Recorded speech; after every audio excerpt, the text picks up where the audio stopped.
Rayanam namaskritya naram chaiva narottamam devim saraswatim vyasam tato jayamudirayet nashtaprayeshu bhadreshu nityam bhagavata sevaya bhagavati uttama sloke bhaktir bhavati naistiki.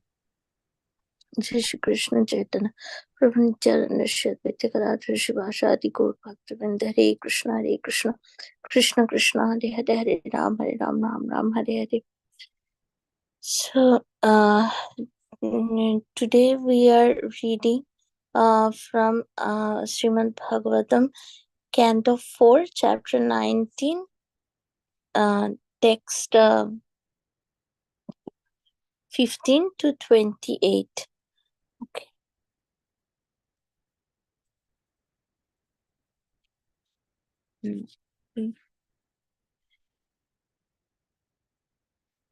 Text 19. Oh, sorry, text 15.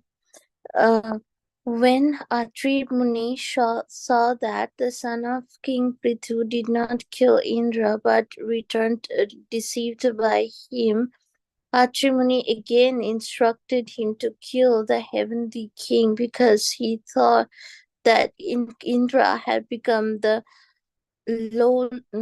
lowliest of all demigods due to his impeding the execution of King Prithu's sacrifice. Text 16. Being thus informed, the grandson of King Vina immediately began to follow Indra, who was fleeing through the sky in great haste. He was very angry with him, and he chased him just as the king of the vultures chased Ravana. Text 17. When Indra saw that the son of Prithu was chasing him, he immediately abandoned his false dress and left the horse. Indeed, he disappeared from the very spot, and the great hero, the son of Maharaja Prithu, returned the horse to his father's sacrificial arena. Text 18. My dear Lord Vidura, when the great sages observed the wonderful prowess of the son of King Prithu, they all agreed to give him the name Vijitatsva. Text 19. My dear Vidura, Indra, being the king of heaven and very powerful, immediately brought a dense darkness upon the sacrificial arena, covering the whole scene in this way. He again took away the horse, which was chained with golden shackles near the wooden instrument where animals were sacrificed. Text 20. The great sage Atri again pointed out to the son of King Prithu that Indra was fleeing through the sky. The great hero, the son of Prithu, chased him again. But when he saw what Indra was carrying in his hand, a staff with a skull at the top, and was again wearing the dress of a sannyasi, he still chose not to kill him. Okay, okay, yes, thank you. Text 21. When the great sage Atri again gave directions, the son of King Prithu became very angry and placed an arrow on his bow. Upon seeing this, King Indra immediately abandoned the false dress of a sannyasi and giving up the horse, made himself invisible. Text 22. Then the great hero, Vijitasva, the son of King Prithu, again took the horse and returned to his father's sacrificial arena. Since that time, certain men with a poor fund of knowledge have adopted the dress of a false sannyasi. It was King Indra who introduced this. Text 23. Whatever different forms Indra assumed as a mendicant because of his desire to seize the horse were symbols of aesthetic philosophy. Text 24 and 25. In this way, King Indra, in order to steal the horse from King Prithu's sacrifice, adopted several orders of sannyasa. Some sannyasis go naked, and sometimes they wear red garments and pass under the name of Kapalika. These are simply symbolic representation of their sinful activities. These so-called sannyasis are very much appreciated by the sinful men because they are all godless atheists and very expert in putting forward arguments and reason to support their case. We must know, however, that they are only passing as adherents of religion and are not. And so, in fact, unfortunately, bewildered persons accept them as religious and being attracted to them, they spoil their life. Text 26. Maharaja Prithu, who was celebrated as very powerful, immediately took up his bow and arrows and prepared to kill Indra himself, because Indra had introduced such irregular sannyasa orders. Text 27. When the priest and all the others saw Maharaja Prithu very angry and prepared to kill Indra, they requested him, "O great soul, do not kill him. For only sacrificial animal can be killed in a sacrifice. Such are the directions given by Shastra." Text 28. Dear King, Indra's powers are already reduced due to his attempt to impede the execution of your sacrifice. We shall call him by Vedic mantras which are never before used, and certainly he will come. Thus, by the power of our mantra, we shall cast him into the fire because he is your enemy. Hare Krishna. Could you please accept my humble obeisance? All goes to Srila Prabhupada and Guru. Thank you. Yeah, thank you so much, Parampar Mati. Hare Krishna. Yeah, that's Mati. When you're ready, you can start, Mati. Hare Krishna, Prabhuji. Dandavat Pranam. Yeah. Thank you so much, Mataji, for reading the translation. Thank you so much, Prabhuji, for giving this opportunity that I could share this overview. Today we are doing fourth canto, 19th chapter, and in this 19th chapter we are studying it in three parts. So first part we have already done, and before starting with that, we'll start with prayers. Please forgive me. ॐ अज्ञानतिमिरन्दस्य ज्ञानञ्जनशलाकया चक्षुरुन्मिलितं येन तस्मै श्रीगुरुवे नमः। श्रीचैतन्यमनोभीष्टं स्थापितं येन भूतले स्वयं रूपा कदा मह्यं ददाति स्वपदान्तिकम्। जय श्री कृष्ण चैतन्य प्रभु नित्यानंद श्री अद्वैत गदाधर शिवासादि गौर भक्त वृंद। हरे कृष्णा कृष्ण कृष्ण हरे हरे, हरे Rama Ram Rama Hare Hare. Hare Krishna, dear devotees. So, as I said, we have distributed this chapter in three sections. So, before this, from text number 1 to 14, I will just give a very short overview. Here, Prithu Maharaj is conducting a sacrifice for 100. He's going to conduct 100 sacrifices, horse sacrifices, Ashwamedha Yajna. These are one of the biggest yajnas. So far, Indradevta is the only one who has been able to do 100 of these. Nobody has done this before. So now Prithu Maharaj is doing it. So here we are going to understand the anxiety and the mentality of Lord King Indra.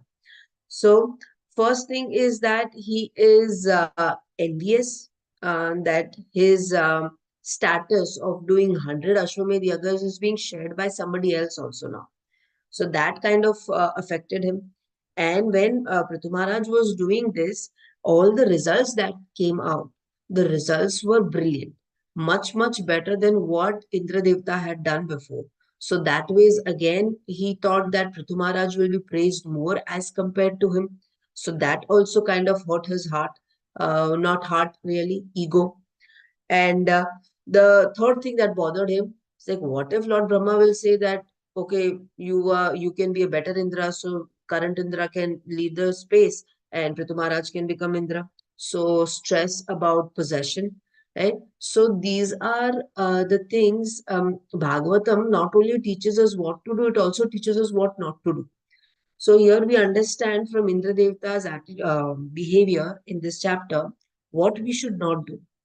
Whenever a person is envious, degradation is inevitable. It's just that how it takes how it takes place is a different thing. Please excuse me.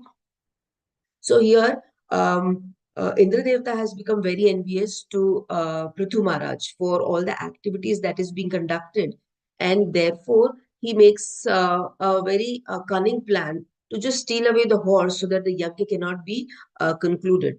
So in verse number 12, which we studied previously on Friday, we saw that Indradevta took away the horse.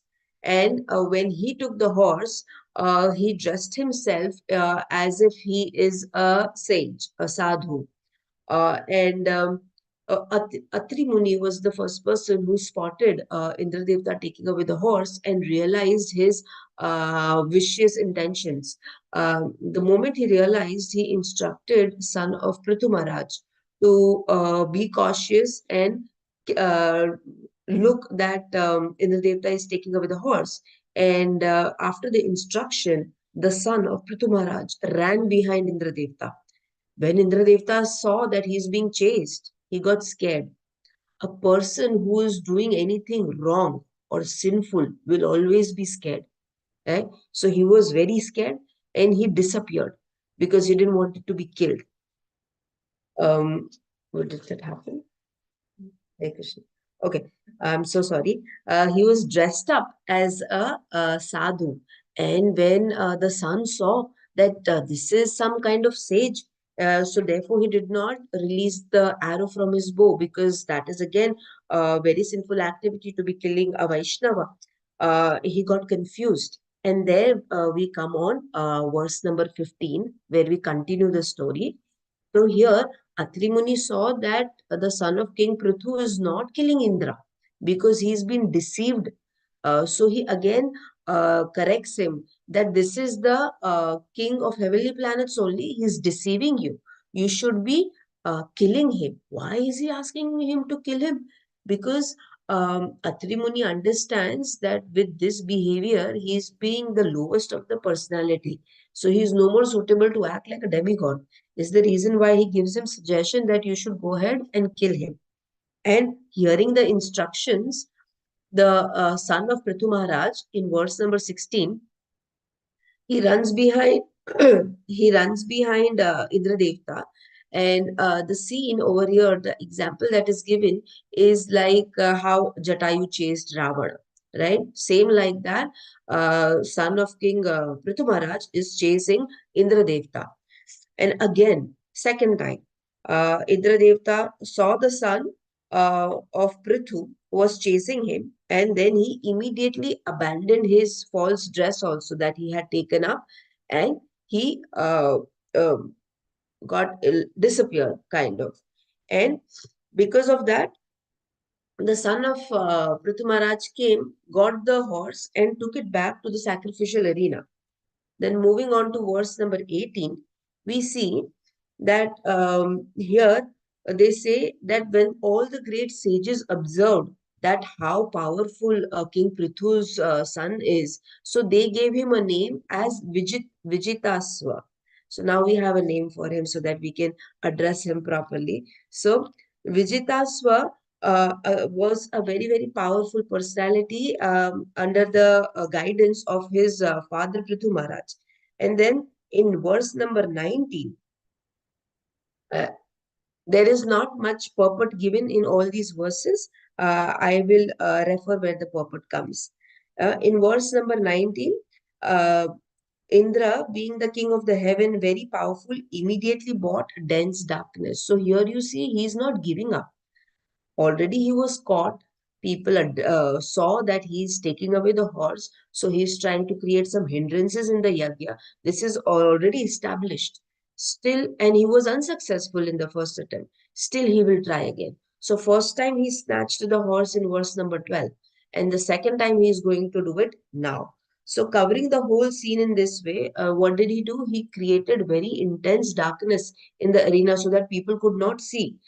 And then he took away the horse again, and this time the horse was chained in golden shackles, and still he took the horse away. So he's even though wrong, he's still not giving up. So this is an attitude we see when a person has too much ego, where the ego is being hurt.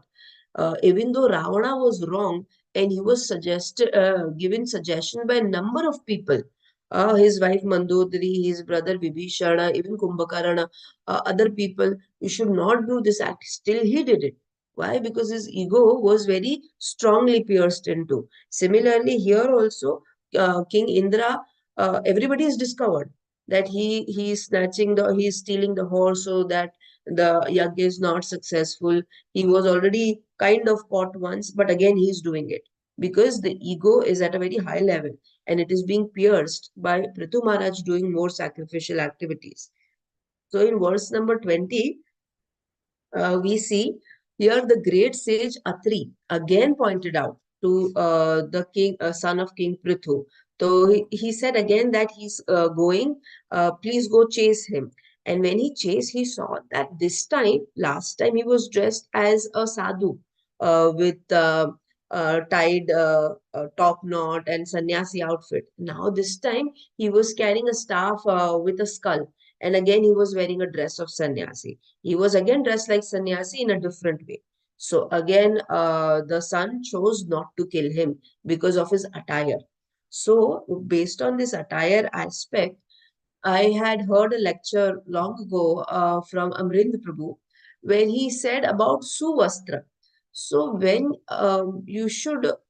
you wear proper outfit in proper place, you are very well welcome. Like the example that he gave at that time was Putana. Putana it was a demon. And if she would come in her original Swarupa, the people of Gokul would have not allowed her. They would have tried to fight back because there is a demon coming, approaching little Shri Krishna. But she dressed herself like Mother Yashoda and then she came. So people were like, oh, this is like a motherly personality. Let her come, let her come. And even Krishna let her come because she looked like her mother. So here what we understand is sometimes people can wear good vastra, but from inside they might not be pure or kind. They might be cunning, but just because of their outer covering, we might get deceived. And we see this happening a lot in Kali Yuga.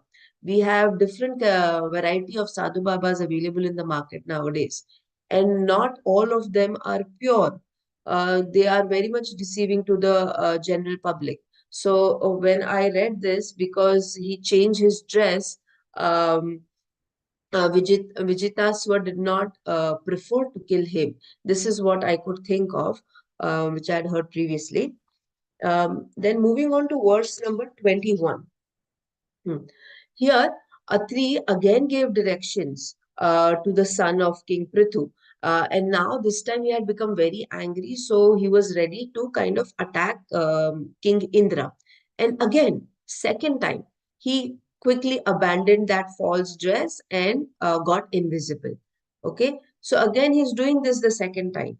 So, it's like, try and try till you succeed in a wrong direction. This is what Indra Devata is doing. The verse number 22. Verse number 22 has a good purport, and this is one of the important verses. So there will be a humble request if devotees could go through this today. So here, um, the son of Prithu Maharaj this time took the horse and returned to the father's sacrificial arena. So here Prabhupada has described about sannyasis. So here Prabhupada is saying that there are two kinds of sannyasis. One is three-dandi sannyasi and the other one is ek-dandi sannyasi. So the three-dandi sannyasi are of Vaishnav school.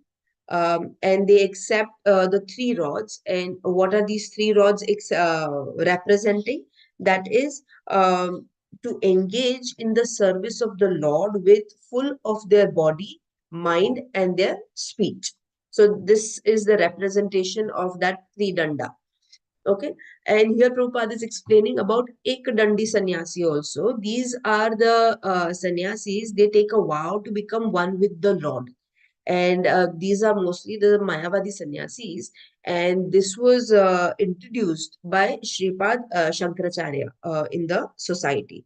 So, and then there are sannyasis which are not approved, pseudo sannyasis. So they have come into existence too much in India, especially we see, and they try to do wrong things, follow wrong things, and because of which the normal public also gets bewildered and start doing that.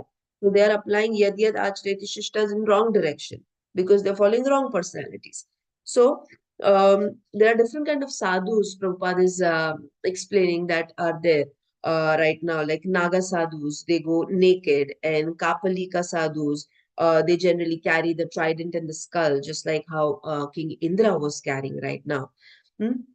And they are introduced in our society due to meaningless circumstances. They don't have any rhyme and reason to be there, but they're still there.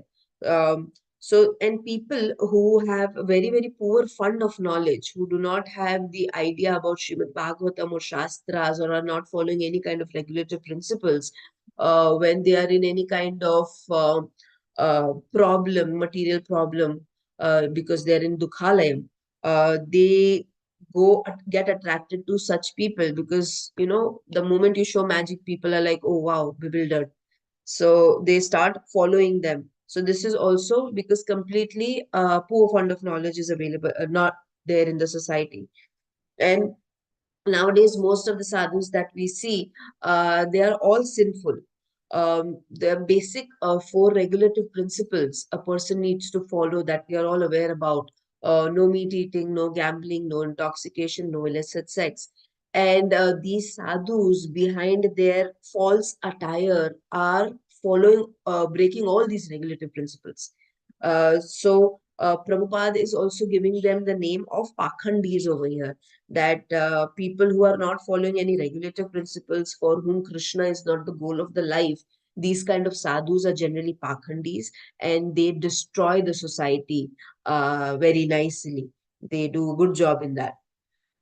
Then people who also, Prabhupada is saying, people who also treat Vishnu, Lord Shiva, and Lord Brahma on the same level are also to be considered in this section of Pakhandis. This is why our beloved Chaitanya Mahaprabhu, he gave us the Sankirtan movement so that we don't get carried away. For us, the prescribed thing in this Kali Yuga is to just do Sankirtan. So no kind of magic or any kind of Veshabhusha attire should be attracting us. The only thing that we should be attracted to is the holy name. And if we follow this rule of being in constant Sankirtan movement, then the chances of getting bewildered because of illusionary personalities will definitely be down, and the society can be very much chaste. So after doing text number 22, we move on to 23. In 23, um, yeah. In 23, here it says, whatever different forms Indra assumed as a mendicant because of his desire to seize the horse were symbol of atheistic philosophy. So here, Prabhupada is describing a little bit of Varnashram system. So we all know that the ashrams are brahmachari, grihastha, vanaprastha, and sannyasa. But most of the days, except for grihastha, none other ashrams are followed. Brahmachari is not followed. Brahmachari ashram is never followed. By the time a child is a teenager, there is no brahmachari ashram being followed. That ashram goes up till the age of 25. And after that is grihastha ashram. And then the other two ashrams are completely neglected only. Once the person enters into grihastha ashram, even though he's at the age of 80, 85, he will die grihastha only. So, Prabhupada is saying that because these ashrams are not followed properly, this atheistic philosophy is on rise.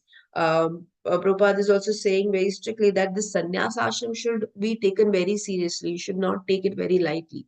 When a person reaches that um, age or that stage, a person has to become more strict with his sadhana, because any time can be the final exam day, right? So here, the sannyas ashram is being presented very cheaply in today's society because of the different kind of sadhus that are available. They will not follow the prescribed rule for sannyas ashram. So when we look at them, we think, oh, this is how sannyasis are behaving. Then we think, oh, no, no, maybe we don't want to be sannyasi. Well, in Kali Yuga, it is not recommended for us to go in a jungle and have sannyas. The only thing that is recommended is nam jap. The name of the Lord is the biggest thing that we have to take. And the sannyas ashram, as per Kali Yuga, will be getting detached from all the material things that we have in our family and concentrating our time and services only for Krishna. So, because of all the sadhus, pakhandi sadhus that we have in society, people might get bewildered that we do not want to do not want to practice sannyasa ashram, though it is wrongly presented by them. Then Prabhupada is combined verse number 24 and 25 together. Um, yeah. So here, Prabhupada is talking about, he's saying that people become different types of sannyasis, which we already discussed, like Naga sannyasi or Kapalika sannyasi, and they are doing all the sinful activities. And then Prabhupada is also saying that only godless atheists will follow them, not devotees don't really follow them. And in Kali Yuga, Prabhupada is saying that people are with very less intelligence. Their intelligence level is very low, and their lifespan is also very short. And the characteristic of a person in Kali Yuga is definitely we make mistakes, we are always in Maya, we have this cheating propensity, and we are completely dependent on our imperfect senses. These are all the characteristics that we have studied in Ishopanishad. Um, so here, Prabhupada is telling that we have all these shortcomings in Kali Yuga.